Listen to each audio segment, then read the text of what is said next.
I was babysitting a 5-year-old and a 3-year-old one night. Before bed, we were playing with a toy piano, and I taught the 5-year-old to play Mary Had a Little Lamb.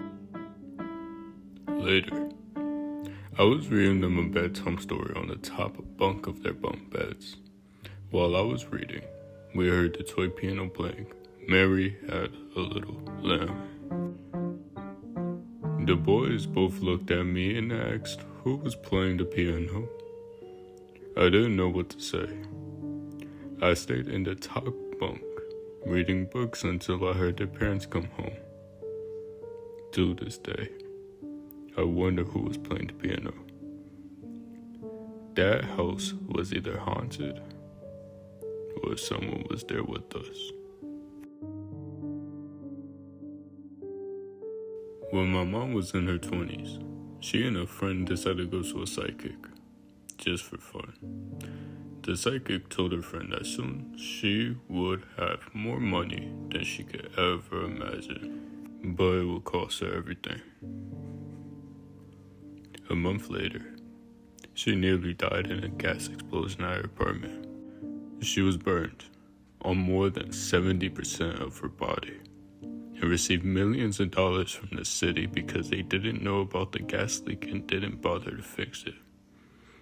She got her money, but at what cost? A couple decades ago, I was working upstairs in my home office when I heard the front door open downstairs.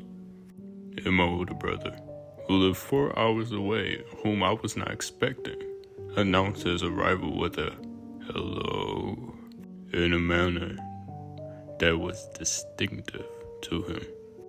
I was surprised, but pleased he was visiting. I yelled to him that I would be down in a couple seconds after I saved my work on my computer. I went downstairs to greet him, but he was nowhere to be found. I figured he slipped outside to get something from his car, but there was no car and no brother. I was completely perplexed. I eventually made my way upstairs again to resume work, annoyed, speculating that my brother had driven off to run an errand or visit a buddy, and wondering why he couldn't have waited a few moments for me. I sat down at my desk, and within a couple seconds after, the landline rung. It was my brother, telling me he'd be coming into town in a couple days, and wanting to make sure I'd be around.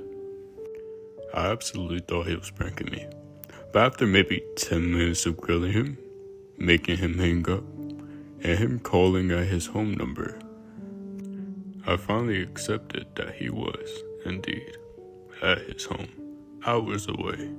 It creeped me out for a short while, but when I think about these days, mainly I was bemused and in wonder.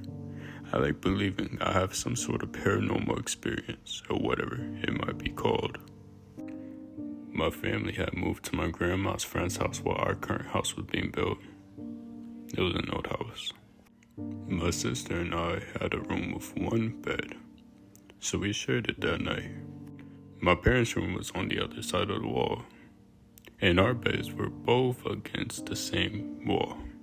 Anyway, the next morning, my sister and I were awakened by knocking on the wall from the other side. We started knocking back, giggling, thinking that it was our parents. When we got up to say good morning, my parents weren't there.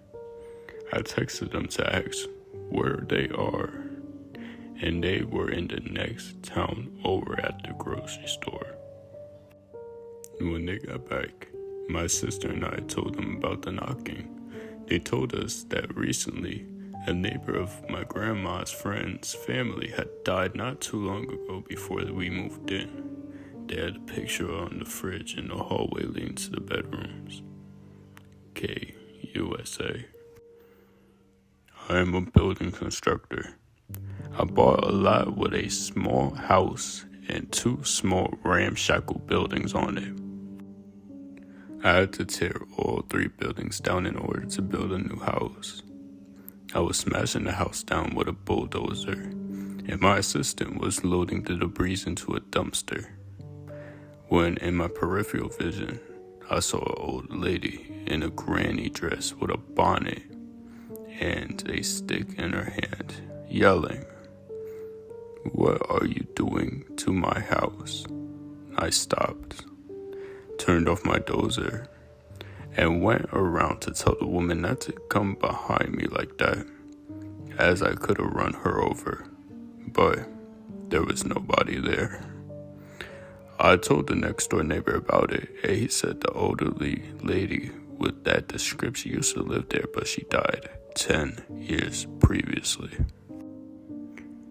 When I would jog in the neighborhood around my gym, there would sometimes be people who looked like they were glitching.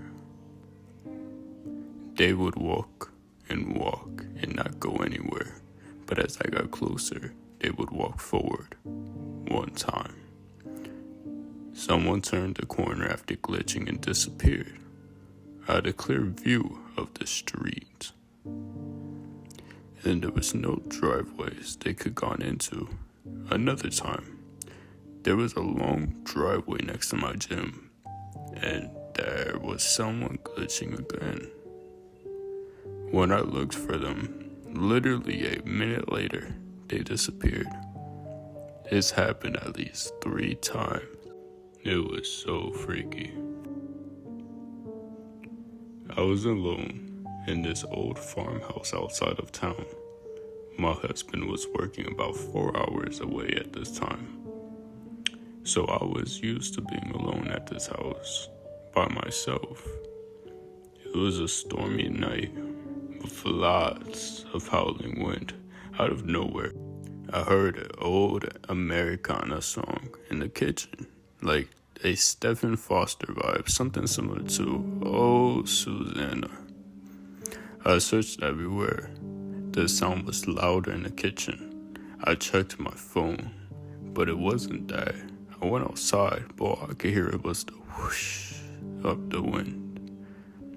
So I tried to isolate the sound, but it was coming from a lower cupboard. I opened the cupboard and started taking items out. The music got louder and louder. As I finally reached the last pin in the cupboard, the music was a fortissimo. When I pulled the final pin, the music stopped, but there was nothing but an empty cupboard. This wasn't the only weird thing that happened to me at this old farmhouse in Idaho, but it scared me the most. Alright, so I hope you enjoyed the little storytelling that I've done just now. I want to try something new. There's some recommendations. Hope you enjoyed it. If you didn't, well, I have no answer to that. But if you liked it, like it, maybe I'll do some more. Who knows? But until next time, bye-bye.